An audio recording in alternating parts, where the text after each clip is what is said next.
ये कहानी रामकृष्ण परमहंस के जीवन की एक सत्य घटना है जो मैं आज आप लोग के सामने पेश करने जा रही हूँ। रामकृष्ण जी की ख्याति पूरे जगह फैली हुई थी। सारे लोग उन्हें बड़ा पूजते थे, उसका आदर सम्मान करते थे। वही कुछ संत योगी उससे बड़ा ईर्ष्या करते थे।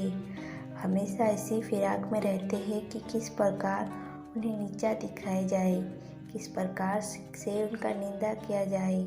एक दिन एक संत रामकृष्ण परमहंस के पास आए और कहते हैं कि तुम बड़े परमहंस बनते हो, बड़े चमत्कारी बनते फिरते हो, क्या तुम्हें कोई चमत्कार आते हैं?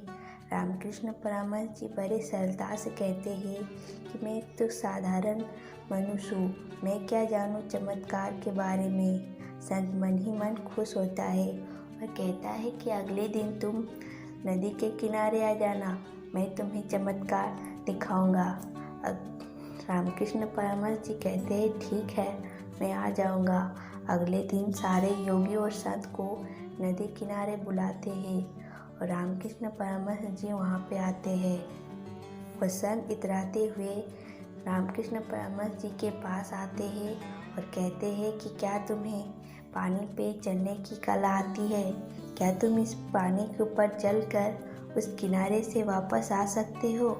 रामकृष्ण जी फिर बड़े ही सरलता से उत्तर देते हैं कि नहीं नहीं, मुझे ऐसी कोई कला नहीं आती। संत मन ही मन खुश होता है और पानी के ऊपर चलना शुरू करते हैं। वो अगले किनारे जाकर फिर वापस आ जाता है और मन ही मन खूब इतराता है। तभी रामकृष्ण परमहंस जी वहाँ पे बैठे नाविक के पास जाते हैं और कहते हैं कि क्या आप मुझे उस नाव पे बैठा के वहाँ से घुमा के ला सकते हैं? नाविक का तो ये काम होता है। तुरंत कहते हैं हाँ हाँ, क्यों नहीं, आप बैठ जाइए।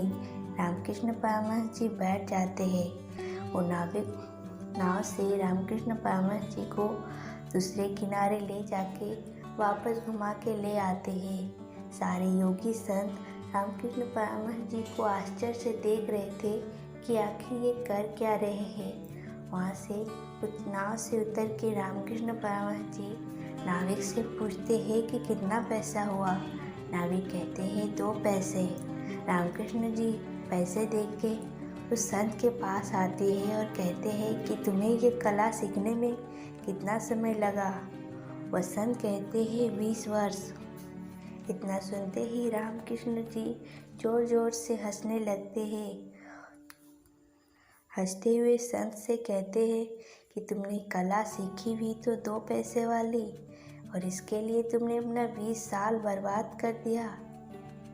इतना सुनते ही संत की आंखें खुल गई कि वह रामकृष्ण परमहंस को नीचा दिखाने के लिए उन्होंने अपना 20 साल बर्बाद कर दिया।